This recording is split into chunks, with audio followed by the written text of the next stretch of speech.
morning and a very warm welcome to Conference Conversations, an interactive online talk show where we discuss key issues and questions related to the work of the Conference on the Future of Europe on a regular basis.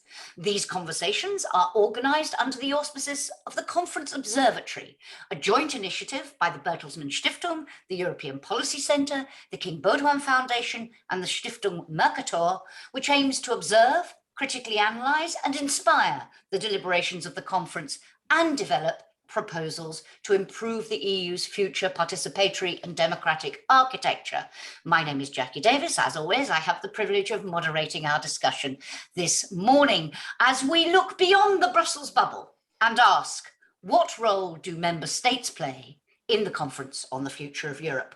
With me to discuss this, I'm delighted to welcome Catherine Day, Chair of the Irish Citizens' Assembly on Gender Equality, among many other things, and of course, former Secretary General of the European Commission. Good morning, Catherine, and a very warm welcome to you. And also Lykke Friis, Director of the think tank Europa, a Copenhagen-based think tank focusing on Europe and striving to ensure that EU issues are more visible in the national debate. Also with us, welcome back, Dominik Hierlemann, Senior Expert at the Bertelsmann Stiftung, and Georg Riekeles, Associate Director at the EPC. So, totally interactive discussion. As always, I'll be asking our panel some questions, and later on I hope to hear also from all of you. You are all muted for now, but if you want to ask a question, either click on the raised hands button, and when the time comes, I'll give you the floor and allow you to talk. You just have to unmute yourself, or you can write your question. Please use the Q&A button and keep your questions brief. And if you would like to tweet about what you are hearing, please use the hashtag Conference Conversations, or of course you can use Future of Europe or COFOE, but Conference Conversations, please do include that. So Georg, before I turn to our guest today, just bring us up to speed. Where are we now? What's been happening in the couple of weeks since we last chatted? Thank you, Jacki, and good morning, everyone. Well, maybe I can highlight three quick points. The first one is that the Conference Plenary held its second meeting on the 23rd of October.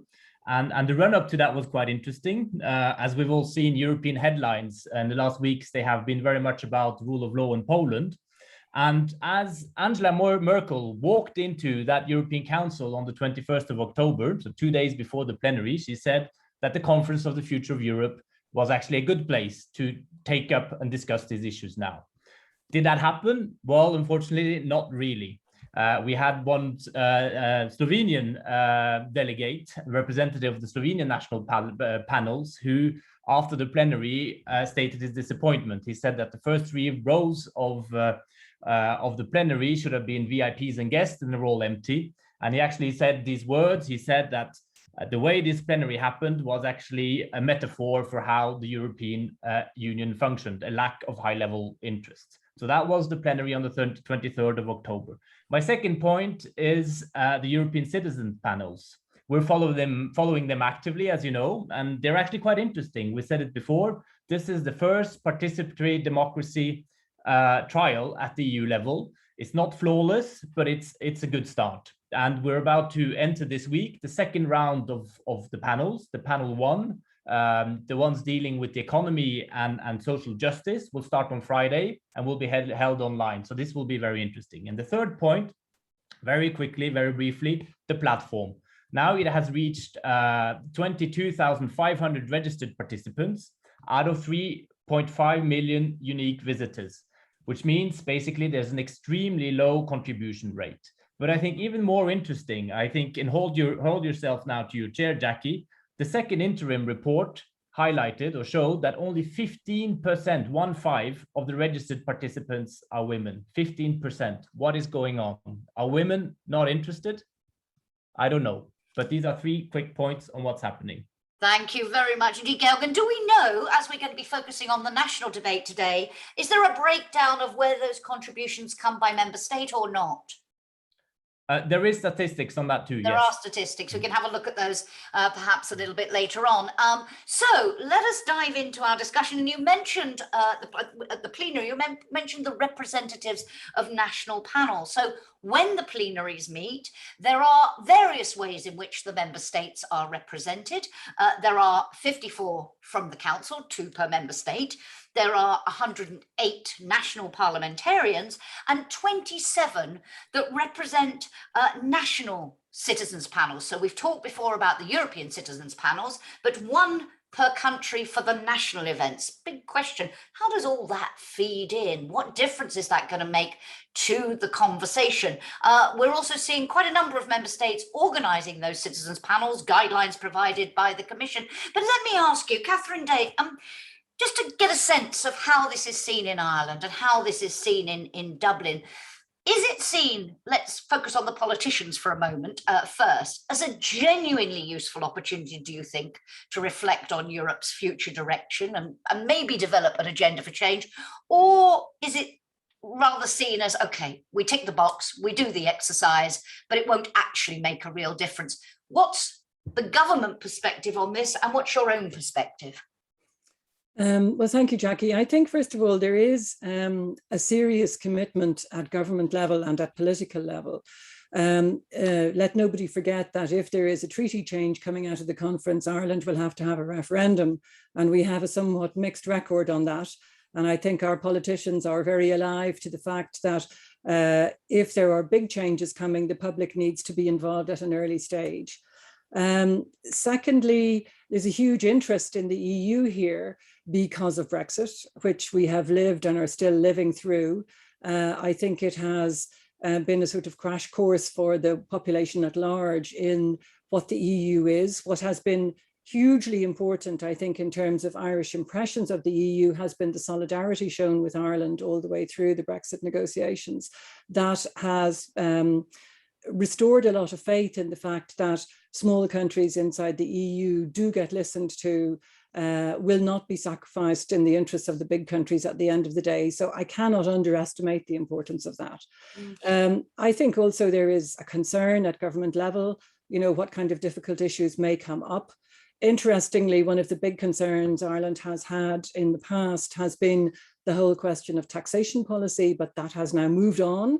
And in a way, that particular thorn has been removed and set to one side. So that probably will allow other debates to come through, and I'm sure we'll come back to them later in the day. So the last thing I would say is that of all the different ways of participating in the conference that you both have outlined, the Irish team, I think, is working very smoothly together. We tend to have easy access to, you know, from the ministers and the politicians involved through the civil society people and the European movement and all the rest of it. So I think Ireland Inc. Is smoothly working together to try to make the best possible contribution that they can. I'm sure we'll come to media and the general public a bit later, where the story is slightly different. Absolutely. Just to follow up, if I could, before I bring Lykke in, you talked about, you said, taking it very seriously, and because not least because of the possibility of a referendum later on. And you said concerns about some difficult issues, which makes me feel that this is more seen as a potentially risky enterprise than really a moment to develop an agenda for change that people would welcome, i.e., if it doesn't amount to much, will everyone go, oh, thank goodness for that. We don't have to have a referendum. We don't have to deal with tricky issues. What's the balance really of how it's seen? Well, you know, Ireland's position in the last 5 years and as a member of the EU has changed enormously, first of all, because of Brexit. But I think also because Ireland has become a net contributor to the budget. So I think we now are thinking differently than we did 5 to 10 years ago about our place in Europe.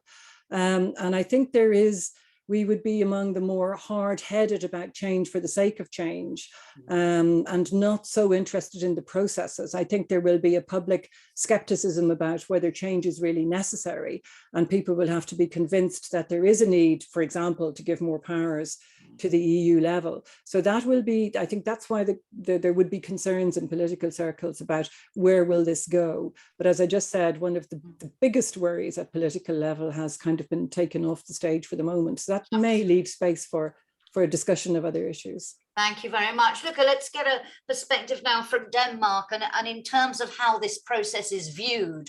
We'll talk about the public in a moment, but at governmental level, and by you and think tanks like yours, is it seen as a positive development that could have positive consequences, or rather something to be feared?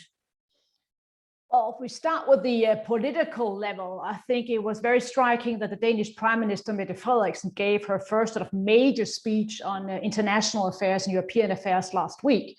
And she did not mention the conference at all. I mean, so it is definitely not a sort of a issue that is attracting lots of attention from the political level. And to be very frank, I think there is a feeling here that there's a dual fear around the conference. I mean, first of all, that it could suck out important energy from other issues, sort of migration, Fit for 55, that suddenly we end up discussing Spitzenkandidat system and so forth, and how we elect the next Commission President and the European Parliament. So there's that fear. And as you may know, Denmark has always been very sort of skeptic with regards to sort of issues of institutional sort of dynamics that could sort of suddenly take up lots of time. So that's one fear. The other fear is that it could spin out of control, so to speak, that certainly you would have to have a referendum on these issues, because we have, well, not the same tradition as you have in Ireland, but there are some similarities there. And there is definitely no government here that would like to have a referendum on EU issues at the moment. But that being said, but I'll get back to that, I guess we still have debates taking place. So there's still interest, particularly from the civic society, because the very fact that we've had so many referenda in Denmark also has created a political norm that whenever you have a big political sort of event, like an intergovernmental conference or a convention, or now the conference, this is where you see sort of civic society getting very sort of active. And there's also money set aside for that from the government side. Thank you very much. And from your own perspective, do you share those fears, those concerns, or do you see this as a real opportunity for change? Well, I do see it as an opportunity to have a pan-European discussion, hopefully break out of the national bubble that we have, or the Brussels bubble, to use that expression. Because if you look upon the challenges that the EU is faced with at the moment, just take the last European Council. I mean, there were so many issues where member states, but also Europeans as such, simply do not see eye to eye and cannot find the compromise at the moment. Where's the landing zone with regards to migration policy, with the challenge that we have now from Lukashenko? How do we actually change our overall migration policy? Or you could take the topic of rule of law. What is actually the reaction there? How are we supposed to deal with countries that are basically about to dismantle sort of independent systems with regards to judges and so forth? So I think there's so many issues on the agenda where personally I hope, and also a think tank person, that we could have some pan-European debates and try to get out of the national bubble and not sort of get into a Brussels bubble. Thank you very much.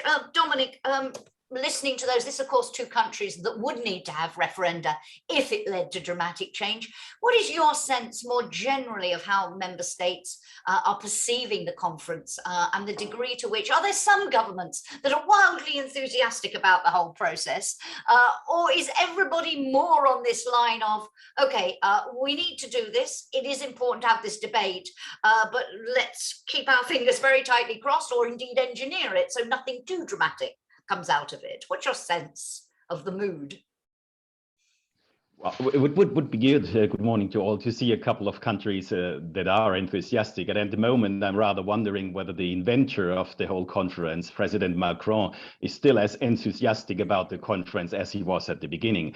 And when I look at Germany, so there were a lot of debates within the government more than a year ago, because of course it is seen as a Macron idea, and therefore Germany kind of feels obliged to be part of it, but not probably in an enthusiastic manner, I would say. But there were a lot of debates what to do, but then the conference was postponed, and it was postponed, and it became a rather bureaucratic exercise.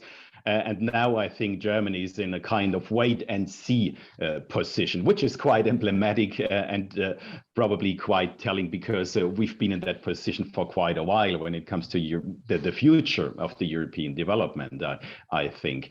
So On the other hand, there is a couple of interesting things going on. Of course, Ireland is very engaged. I think France is still doing its own participatory processes and did 18 regional conferences, 18 regional citizens' assemblies with randomly selected citizens.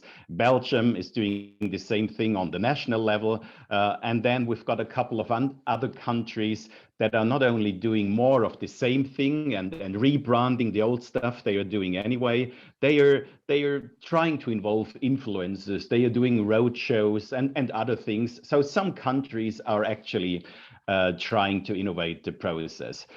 Overall, I still have the impression that when I look at all those spreadsheets that are put together by the governments that is going on, that they invest sometimes more time in putting together these spreadsheets than actually doing events. So it is a bit of a bureaucratic exercise. So, and it needs to become far more political. There needs to be more serious debates also within the plenary, and then, of course, later on in the council. Thank you. And Georg, you mentioned Angela Merkel talking about the rule of law as an issue, and maybe this is something that could, I mean, certainly being discussed by the Conference of the Future of Europe. I would be amazed if it can come up with a solution to something of that complexity. But do you detect anywhere real enthusiasm at the national level for this? Well, I don't know. I think Dominik has cited one interesting example already, which is France, and I think there's one other interesting example I wanted to mention, which is Hungary, and maybe Hungary and France are actually interesting to compare in a way because, well, first of all, because they sit at the opposite end of many of the European debates, but also because they have big national elections coming up next year. So taking Hungary first, if we sort of ask ourselves, is Hungary interested in the Conference on the Future of Europe? Well, they are actually. The Hungarian government have put out the 7-point list on what they want to see come out of the Conference on the Future of Europe. And of course, the positions are not that surprising. They say one should not have an ever closer union overriding national interest. Enlargement is a fundamental priority, but of course, then I think they talk pretty much exclusively of enlargement to Serbia. There should be a red card procedure to national parliaments to be able to halt EU legislation. One should not expand qualified majority voting, etc. So they see it as an opportunity to row back, not row forward, as it were. That's one way you could put it. Another question, of course, to ask in this context is whether there is proper citizen debate around this. But I do expect that in Hungary, the European issues in the context of the upcoming elections will play quite a role. So I think Hungary is an interesting one to follow, and the Hungarian government are trying to take a stand on this. One can disagree with it, but they are taking a stand.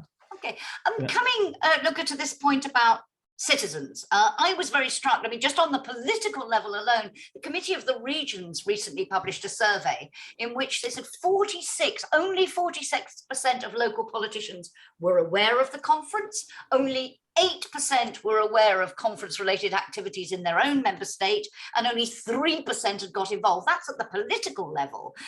In terms of ordinary citizens, how much, you mentioned the Danish Prime Minister didn't mention it.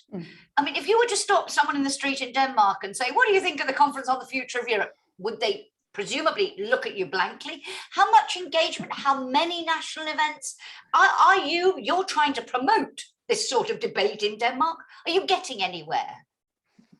Well, if I would go down here on the main pedestrian street called Strøget, which is just here next to me, and ask the question you just raised, that people would just look at me if I was completely crazy. You know, nobody's heard about the conference. So apparently we're doing a bad job. No, but actually I think something is happening. I think, first of all, I mean, I just checked the last night, we have 47 events coming up. Either they've already taken place or they will take place on the conference. I think that's pretty good, actually. We have also the Danish Parliament, together with the government, set aside a separate sort of a budget, create a budget for this. So you can, as a civic society, you can get money if you want to have a debate on agriculture or rule of law or what issues like climate change, if you want to do that. So I think that follows in the tradition of how we have debates on European issues in Denmark.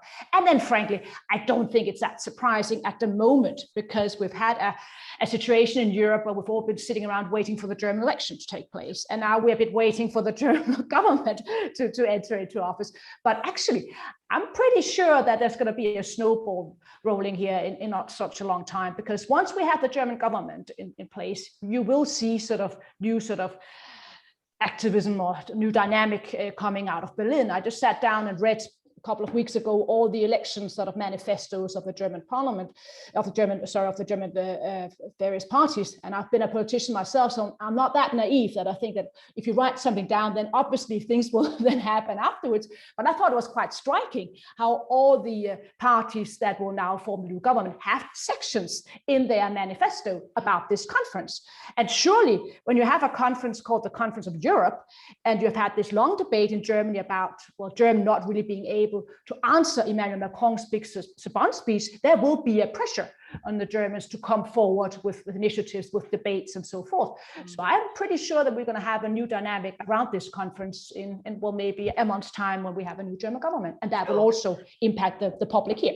But then we could have a situation, French, as we say, they started this, Macron's idea, we move into French presidential elections. Does that create a new hiatus, or will the snowball be rolling? Catherine, just in terms of the public, and you mentioned the media earlier, is there any coverage of this in the Irish media? Irish media tend to cover Europe much more than others, certainly much more than the country I know best ever did. Is the public aware? To what extent have you been able to reach out beyond the usual suspects? There is no great public awareness. It's not on everybody's lips when they're meeting after the long COVID lockdown. But there have been, I think, around 30 events so far, and the people who are involved in them are very interested. So some of these have been organized by the Department of Foreign Affairs, the European Movement, but some of the universities have run them. There have been particular, public fora devoted to young people. Some of the bigger companies, the central bank, have been organizing staff discussions on these issues. So I think it's beginning. I think the Irish public will and the media will only engage when the issues start to emerge. Obviously, the issue of rule of law is actually very high in the media here and followed a lot. The Irish judiciary has been very much to the forefront of supporting the Polish judiciary in their fight for independence. So it's interesting how particular issues gain public traction. What I think will turn people off is if we go into a whole discussion about treaty processes and, as Lykke has said, institutional questions. If key issues that are on the mind of Europeans can come to the fore, and we can look at, is there more that the EU could do? Is there more that Europe could do on these issues? And what part should we play? I think we would have a lively debate here, but that hasn't started to happen yet. I think we're still in a kind of preparatory phase and waiting for the top 5 or top 10 issues to come to the fore, and then people will be interested. So it's a question I've asked at many of these conference conversations about what the conference should be talking about. For you, it should be talking substantive policy areas and what we need to do, not how to give the EU the capacity to act, some of those institutional questions that others say, well, there's no point talking about the what if you don't talk about the how. You're very much in what territory, Catherine? Yes, I think the general Irish public will be positive if a case can be made to them that there's need for the European Union to take more action on these issues. And if the view is that there aren't sufficient treaty powers to give the EU the possibility to do that, then they would be open to treaty change.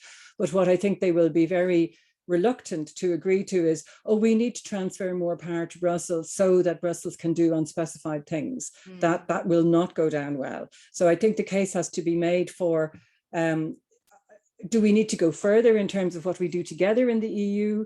If that case can be made, then I think there will be openness to that. But if that case cannot be made to convince a reasonably well-informed and reasonably skeptical public, then I think it will be difficult to persuade them to take steps forward. So we can only talk about the how when we have identified the what and the need for a how, as it were. Look, would you agree with that? Is that the sense? And what sort of issues do the Danish public want to the extent, as we've said, with the caveats that we put on that, what do they want to talk about most? Well, I think now also we have the COP26 taking place. That's an issue where you have a great interest also from the Danish public. That's also when we see the various events that have been organized in Denmark. Climate has been a major issue.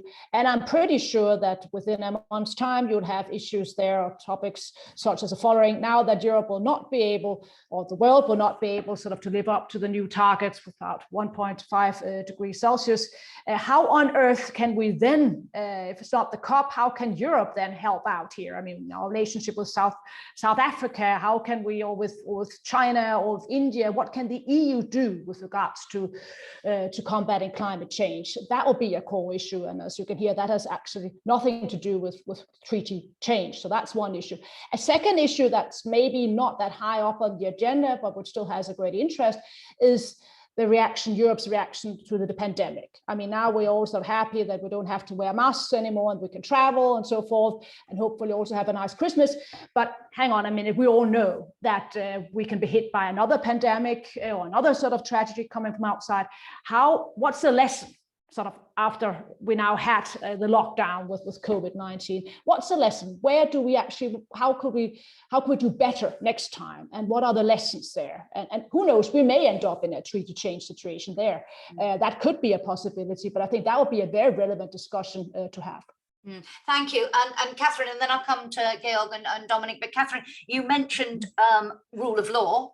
And that's something where there's a big Irish concern. You mentioned earlier taxes as an area where there might be a concern that the EU would do more. But what for you is climate featuring heavily in the Irish debate? What issues would the Irish public and Irish politicians most like to focus on? And for you, as through the citizens' assemblies and so on, what sort of things do you think? What should they be talking about, if I can put it that way? I think climate is also a big topic here. It's beginning to become real for the population now. The agriculture sector is very worried about the burden it sees coming.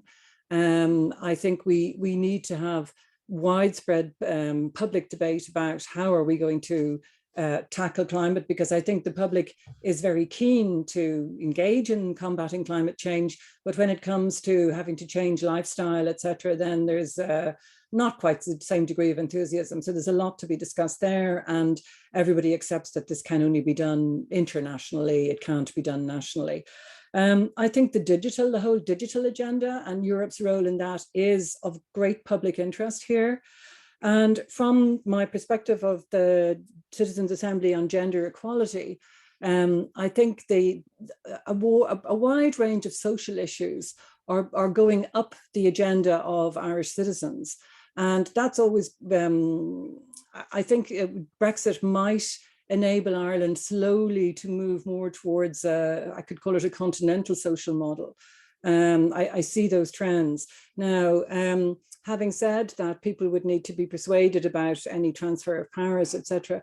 There are domestic issues like a really difficult housing situation, where certainly some people will say, well, is this a European issue? Can Europe help? Can we do something in the EU to help the domestic situation? So there's a number of issues, but I think the ones that are already on the European table would be the rule of law, climate change, the digital agenda, those kind of things that would find a positive echo in debate in Ireland. Absolutely. I want to come back on your Citizens' Assembly and how that's worked and lessons for Europe and vice versa from the conference in a moment. But Georg, in terms of topics, you mentioned we're now going into the second round of citizens panels, focusing this time on economic and social justice. Are we discovering that the topics that were identified in advance in order to prepare those citizens panels were the right ones? Where is there most, you mentioned the platform, accepting the extremely low level of contributions, where is there most interest at the moment? I think all four of the panels have shown great interest and been doing interesting work on the topics that were set out.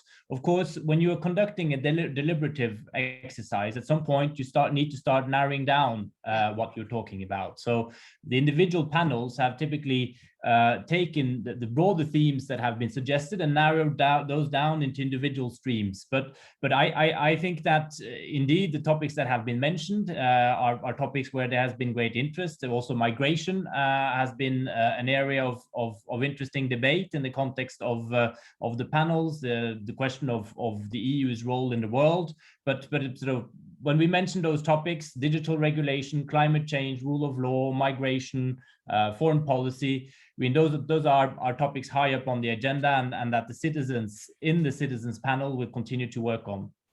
Thank you. And Dominik, just in terms of making these deliberative processes work effectively, this process of narrowing down that Georg talked about, how do you do that in a way that maintains support, that is faithful to the process? This is one of the big challenges, isn't it, to go from a huge agenda to the more specific?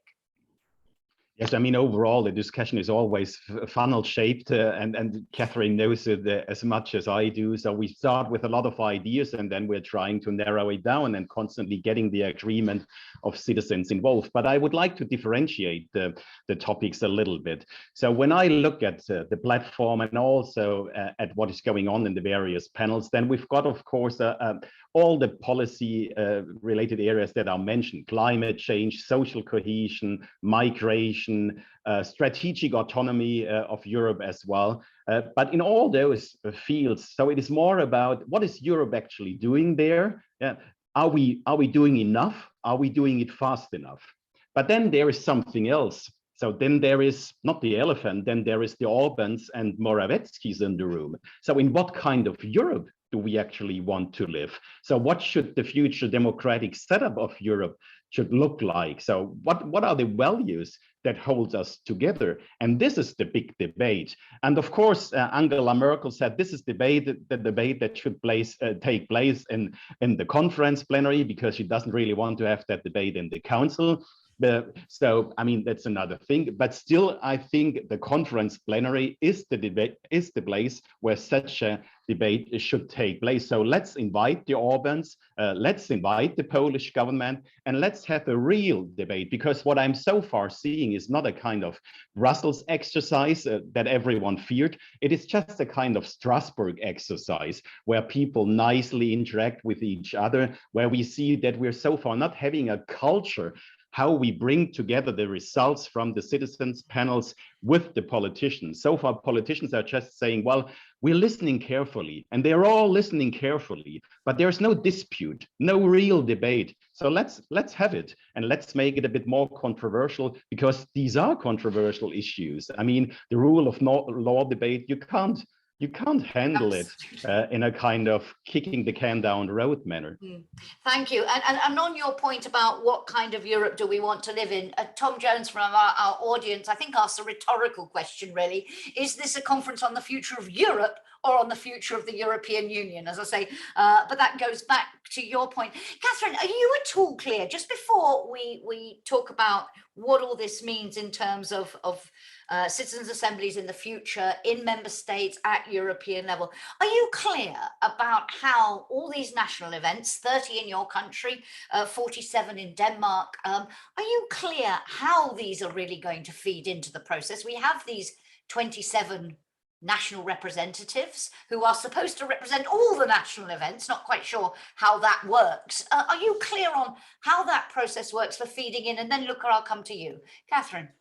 Well, I think it is a question of informing, first of all, because if you're looking to involve citizens who may not have been active politically before, who are obviously interested in current affairs, but may not have the information, you have to start by explaining.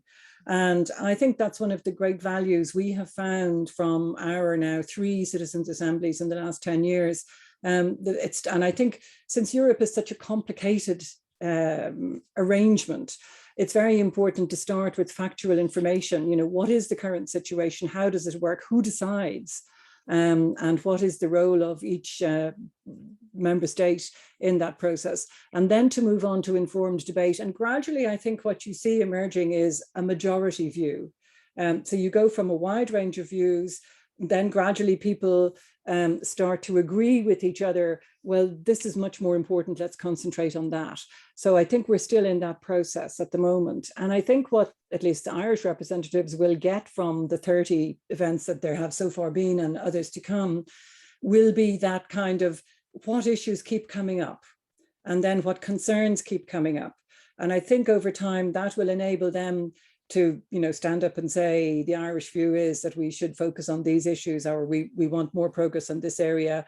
Our public is not so interested in an area that may be very relevant to other member states. That will allow them with some authority to say these are the views of our citizens. So of course you can't involve the whole country, but since we love talking and debating, I'm sure that everybody who goes to those events then talks to their family, their workmates, their sports team or whatever about, oh, I was at a very interesting thing, and did you know that actually the EU is already doing this, or the EU doesn't have the power to do that, or it's thinking about getting involved in something. So you get a sort of ripple effect.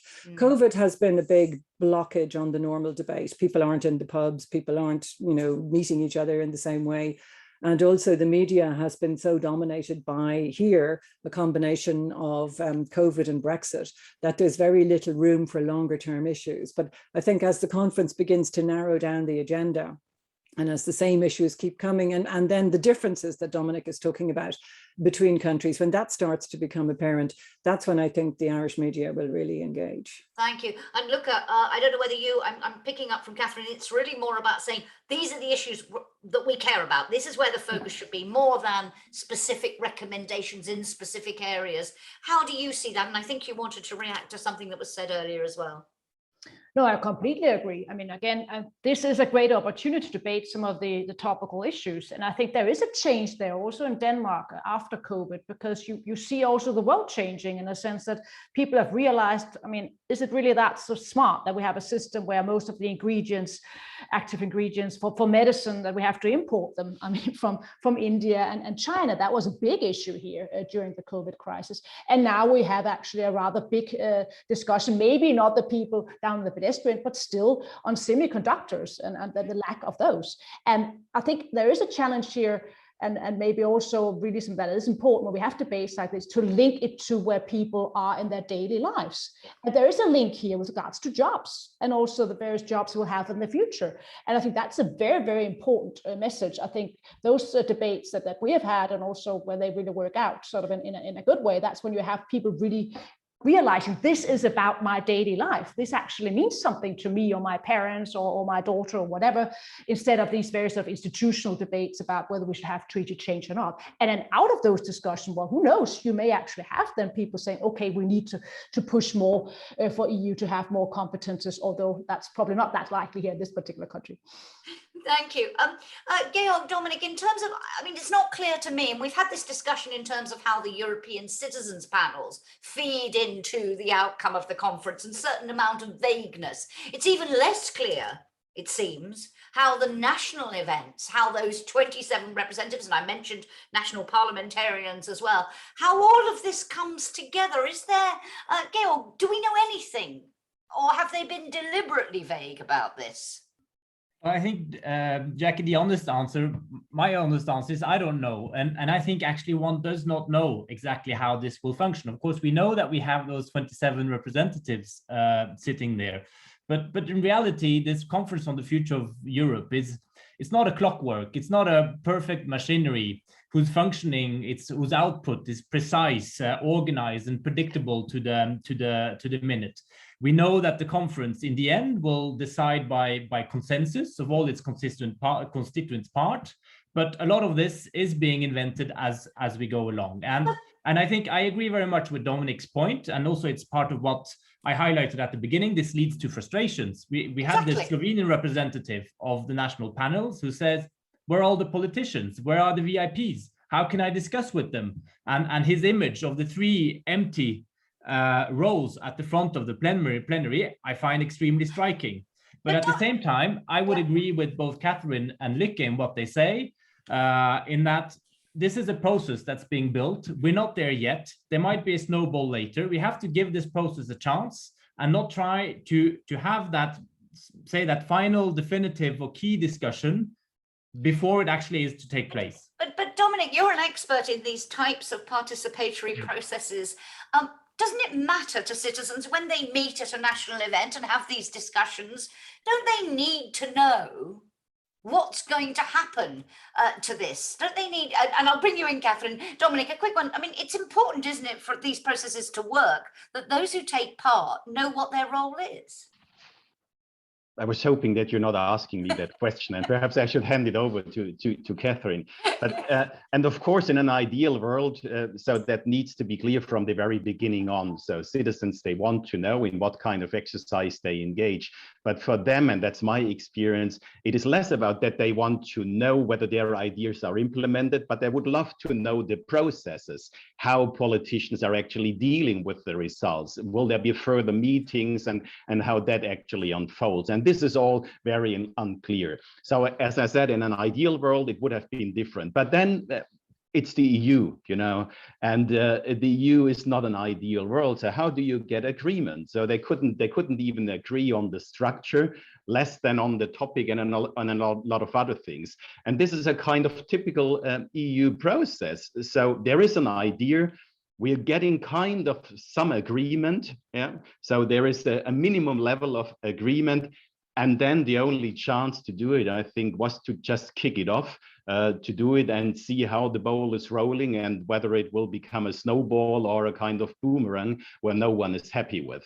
So that's how I see it. But with regard to the size of the debate, I really think there is a lot of interesting things taking place. I mean, I still, and I've reiterated a lot of times, I think it's fantastic to see these citizens panel on the European level, to have real transnational debates. We've had academic debates about a European public space for decades, you know, and now we're having ordinary citizens coming together. And I think it's actually quite touching. But then we need to get into the media. Okay. So this is why I'm saying invite the Orbans. Let's have a really big debate. And then, of course, the media will also notice and shed some light on what else is going on. Thank you. Catherine, you want to come in? I just want to read something out before you do. Alberto Alemano from our audience says, linked to this, is the functioning of the conference transparent and accountable enough? Even the closest observers do not seem to be in the position to follow what's happening. How can we change that? And Tom Jones has come back to say, also unclear how you weight views of citizens panels alongside the views of organized civil society bodies who are also participative, democratic, thematic organizations. This whole issue of what happens to these conversations, how important, you know a lot about how citizens' assemblies work, how important is it that the citizens know what's going to happen? Well, this is exactly why I wanted to come in. In our citizens' assembly, people do know what happens to their recommendations, in that they know the two houses of the Irish Parliament will debate on them and give a reaction. It doesn't mean they will buy the recommendations. But what was very strongly expressed, both in the one I chaired and the previous ones here, was that ordinary citizens wanted to have their say. They wanted to be able to tell the Parliament, and not just in an election, what they deeply felt about important social issues. And you don't necessarily get that when you're voting in an election, especially since our electoral system is very personality based as much as party program based. So I think just giving the citizens the opportunity to A, learn and educate themselves about the reality and the facts, and then B, to pass their information up to the powers that be, that was very important. Now, I did get lots of questions in chairing the meetings about, well, can you guarantee us that the government will listen to our views? And I said, well, you know, nobody has elected you, so you can't just decide this is going to happen, but you have the power of persuasion. And I also think any government that asks the citizens for their views and then totally ignores them will be taking a big risk. So it's a sort of in between. And again, that is the way Europe works, is by an amalgamation, trying to lead to decisions on a way forward on issues that at least the majority of citizens think are important, and having given them an opportunity to have their say. So nobody is giving any citizen a carte blanche and says, write down on this your one wish and it will come true. But what they are doing is opening up the deliberation process in a new way. And like we have learned a lot in 3 citizens' assemblies, including our latest one, because we had to move it all online. And that was a learning experience for our citizens as well as for us running the show. I think we're learning all the time. So I can see this as the beginning of a process. And it is one thing that a lot of opinion polls tell you is that feeling of alienation. Oh, it's all decided over there in Brussels. It's very far away. How do we know? So this desire to have a hand in shaping your future, I think, as Lykke just said, is even more dominant now as we come out of COVID, because we all feel much more unsure about the future. So at least in a small way, being asked to contribute and being asked for your views, I think, is a sign that the EU wants to listen, but then it has to listen. May I ask a question to you, Catherine? So sorry, I'm not switching roles, but you've got some experience inside the Commission and then chairing the Irish Citizens Assembly, and you talk about the risk that every government takes. So, and I'm wondering a little bit, who is taking the risk on the European level? Is it the Parliament? Is it the Commission? Is it the Council? And because of that, a bit of opaque structure, so in the eyes of citizens, so that there is a risk so that they just let it go, yeah, and then there is not enough political will and commitment.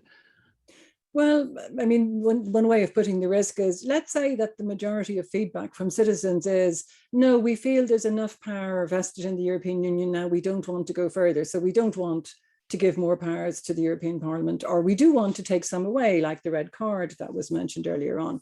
That will have to be seriously debated between Parliament and Council, and the Commission will have its views, but it doesn't decide. So I do think the Member States and the Parliament, which have more institutional views about how this should go and what's an acceptable way for the Union to develop further, I think they will have to pay some attention to this, and it may not be the music that they want to have in their ears, or there may be a strong drive to say, well, you know, forget about Article 7, it's not working. We have to have much stronger ways of making sure that member states adhere to the common values that we all espouse. So there will be important lessons, and there will be some risks at European level, I think. But Lykke, coming to you, and Catherine really there talking about managing expectations as well, explaining to citizens, look, you're not elected, but you will be listened to. But she said they're taking that risk. And Marjolein Veltman in our audience also asks, is there a risk that trust in the EU, links to Dominik's point about who's the risk for, that trust in the EU will diminish a lot if the conference becomes too much of a bureaucratic issue without a follow-up on the content contributions? How do you see this process in terms of the consequences if that listening doesn't happen, it's not seen to happen in the right way? I definitely think there is a risk there. I mean, now to quote famous Greta Thunberg, blah, blah, blah, blah. I mean, if that's sort of the impression that you just keep on talking and talking and talking, talking shop, but you don't know who's actually listening, I think that is a challenge. I mean, that we don't know who's listening here, because obviously we know who's listening to us now, but we don't know who's listening, I mean, to all these various debates, because, well, let's be frank, the conference is basically an orphan. So somebody has to adopt the conference in order for this to be credible, that all these sort of various debates that we have, that they actually lead to something, that somebody is at the receiving end of our overall conversations. That's maybe sort of, to put it a bit bluntly, to say it's sort of a more sort of, you could say, less polemic way. I think all of us organizing debates on these various issues, where we always have to think about, okay, this conference or seminar, would we have it anyway? I mean, is that something where we really think we contribute something to the Danish or the German or the pan-European debate? Then obviously we should do it. So I think we should not sort of put ourselves completely up for defeat, but I think some of the public, they may actually end up sort of being disappointed if nobody is listening and ends up in blah, blah, blah. Just to ask Lykke also, I don't know how much, and Catherine indicated 3 citizens' assemblies in Ireland over the last decade, how much is this sort of participatory democracy part of the Danish political democratic scene? And if it isn't, do you think this will provide a model for more of this sort of thing at national level, never mind what happens at EU level? Well, we've had, with regards to our various referenda on EU issues, we've had sort of public hearings sort of taking place around that. So we have built a tradition, but that's very much actually linked to EU issues. So I think for us, I mean, the core sort of interesting question would actually be whether this could inspire sort of public hearings to take place on other issues, like climate change. And your instinct, do you think that might happen? Yeah, I think it could, but it's probably a bit too early to say, but I mean, this experiment has to work first before. I think that would probably be the right way of putting it. Absolutely. And Catherine, you mentioned those other citizens' assemblies. What were the other two topics? So we've had gender equality, the one you've just chaired, which had a report. And I think there is also a follow-up in terms of some sort of committee for monitoring what happens subsequent to the assembly. How it sounds as if this is really part of the Irish democratic process now. Well, it has, I think it has become so in 10 years, which is a short period. And we have been experimenting. What I would say about the experience in Ireland is it has, somewhat to surprise of many, it has turned out to be a very useful vehicle for dealing with very difficult social issues on which people were very divided. And what it has also shown is that actually the people were ahead of the politicians in terms of the changes that they wanted. So, you know, grossly simplifying what has taken place, the first one gave us, among other things, a referendum on marriage equality, which was carried. The second one gave us basically legislation on abortion, which had been probably the most divisive and most sensitive issue. And that decision again was carried in referendum in all but one constituency in Ireland. So it was a very, very strong move, which I think took a lot of the political level by complete surprise. The one that I chaired has just reported in June, and now the two houses of Parliament will set up a special committee to look at the 45 recommendations we made. And then they will recommend to government whatever they recommend. So I would say in the course of next year, the government has committed to take a position on each recommendation. Again, it doesn't mean they will agree them, but again, they have committed to do it seriously. And we also made 3 recommendations for constitutional change, basically to reflect modern Irish society, which is no longer reflected in certain parts of our 1937 constitution. But interesting, Dominik, they're saying it's those difficult social issues where this process really helps. Is that your experience? Are there issues where this sort of thing works best and is most productive, as it were, and other issues where it really doesn't? What is your sense looking at all these different deliberative processes across Europe? Well, first, I mean, looking at the Irish Citizens' Assembly, so of course we've got to be honest and ask ourselves, so is it the rule of participatory democracy or is it rather the exception? Because in Ireland it was incredibly successful, and of course. And Catherine just mentioned a couple of topics where we have stark societal divides, where, for example, the public or citizens are ahead of politicians because they couldn't agree due to various reasons, and so it could also be topics like assisted dying, things like that. So these are all really topics that could be dealt with on a national level. Then, of course, naturally, there are topics where politicians themselves have an interest, like pensions for parliamentarians or sort of other things, or the size of the German Bundestag at the moment. Yeah, why not doing a citizens' assembly on that? Because they couldn't get any agreement in the last legislature period. So that is, of course, another thing. And then, of course, you could do citizens' assemblies on other topics. And with regard to the policy process, that's perhaps more related to agenda setting and getting a better understanding of what the citizens actually think and feel. And then above that, I would say there is this kind of overarching question that a political society has to answer anyway. I mean, Angela Merkel just in one of her final or latest interviews said, well, what has changed over my last 16 years is that we have less and less opportunities, or that we come less and less together as a society. We lose the capability of talking to each other. So we live in our bubbles, we know that, but we're constantly getting positive affirmation of our own opinions. And that is, of course, an issue, a topic, a challenge for every single European society and for Europe as a whole. And there, I think we've got to see more innovations. We've got to reinvigorate democracy, and we will be doing democracy differently in a couple of years and a few decades than we do it now. Thank you, Georg.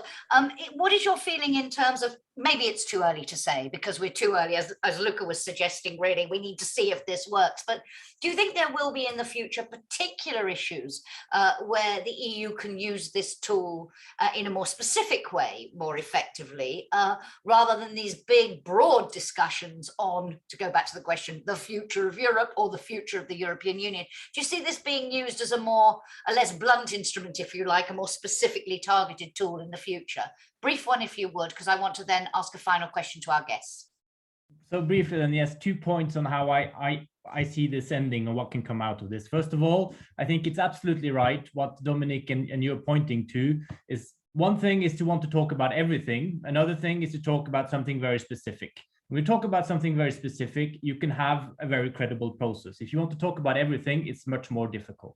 So I think that what will happen out of all this is that one will discover that citizens panels at the European level is a useful exercise, and that some months or years down the road, hopefully not too long, when you have this description of the legislative process on the Commission website, and when you come down to the rubric or the part of the page where it says other forms of consultations, you will have a bullet there that says a citizens panel. So when you typically will have a legislative proposal in the making, let's say on something specific, minimum wage or whatever, the Commission will decide, okay, we actually need to have a citizen panel on this. So I think that can be a concrete outcome that will be very welcome out of this process. Just the second point I wanted to make very quickly was to pick up on Lykke's point. She said that the conference is an orphan, and she's right. Right now, the conference is an orphan. But I would also say that at the outset, this conference had two parents. It had two fathers, Guy Verhofstadt and Emmanuel Macron. Yeah. And I think Guy Verhofstadt is most definitely still in the game. I think he's waiting for his moment and he's respecting the process. Okay. I think the big question that we'll have to see is what Dominik was hinting at. What will Emmanuel Macron do with this in the midst of his presidential elections? Will he take political capital on trying to pull some results out of it, or will he just let it slip? And I think that might depend a lot on how the presidential election is going as well. Lykke and Catherine, a last question, which I ask all our guests on Conference Conversations, and it links to something that the European Commission Vice President and Conference Co-Chair, Dubravka Šuica, said in March at the beginning of all of this. She said, the conference will enable citizens from every corner of the European Union and from all backgrounds to share their ideas, hopes and dreams in shaping the union's future. So my question, Lykke, to you first, 1 minute each if you would. As a citizen now, what is your dream outcome for this conference? The one thing you hope it will achieve above all else? Martin Luther King's speech now in 30 Here seconds. we go. There we go. I actually think the last point was a brilliant one. I think that would definitely be my concrete dream of today. I mean, to say, well, if this leads to the fact that we have citizens panel whenever you have big sort of EU legislation, I think that would be a major achievement. For instance, on the one you mentioned on the minimum wages, that would have done maybe it could have led us to a situation in Denmark and Sweden and so forth. We had a different debate about it. Who knows? So that would be my dream for today. Thank you very much. Catherine, do you have a dream?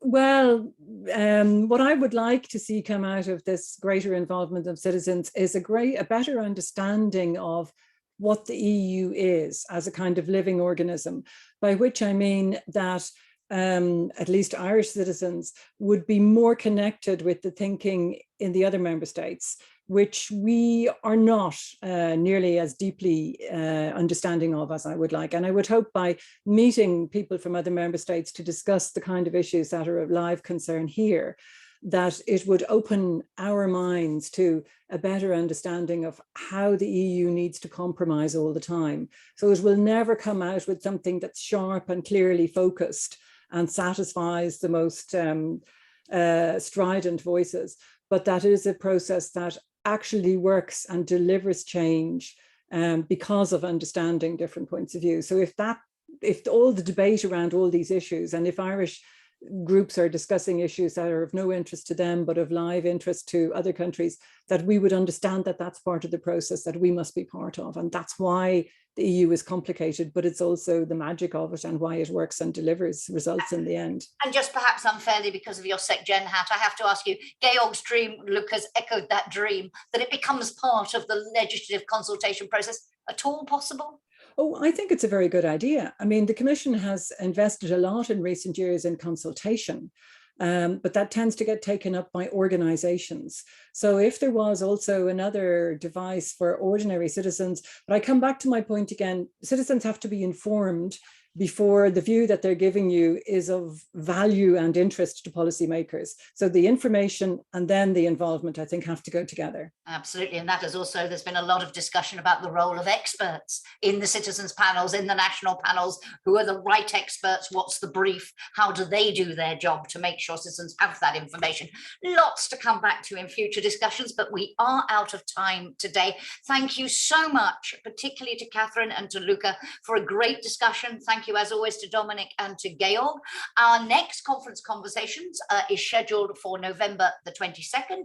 In the meantime, please do follow the Observatory on Twitter to be kept constantly informed about its activities, get updates on what's happening at that second round of citizens panels and the Observatory's analysis of those developments. And as always, at the end of the session, we want your views on what we should be talking about in future conference conversations. So a little button will pop up if you do want to make suggestions for what I should be talking to our future guests about.